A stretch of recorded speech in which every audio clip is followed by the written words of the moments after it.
तर भंडारा गोंदिया लोकसभा निवडणुकीसाठी आता यंत्रणा सज्ज झाली आहे। मतदानाच्या दिवशी कडेकोट पोलीस बंदोबस्त राहणार आहे। संवेदनशील केंद्रांवर विशेष लक्ष ठेवलं जाईल। उद्या त्या ठिकाणी मतदान होत आहे। पहिला टप्पा असेल हा आणि त्याच्यामध्ये भंडारा गोंदिया मतदारसंघासाठी मतदान होणार आहे। जी संवेदनशील केंद्र आहेत तिथे विशेष लक्ष ठेवलं जाणार आहे आणि या सगळ्या संदर्भातले अधिक तपशील देत आहेत आमचे प्रतिनिधी अक्षय खोब्रागडे।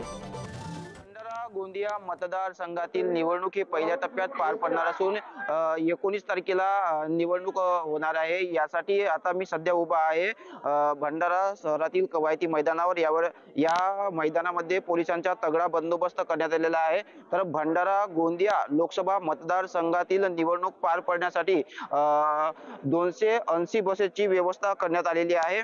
तर मतदारसंघात 2133 मतदान केंद्र असून 18,27,000 ही मतदारांची संख्या आहे। त्यामध्ये 9,97,000 भंडारा जिल्ह्यातील तर 8,30,000 गोंदिया जिल्ह्यातील मतदारांची संख्या आहे।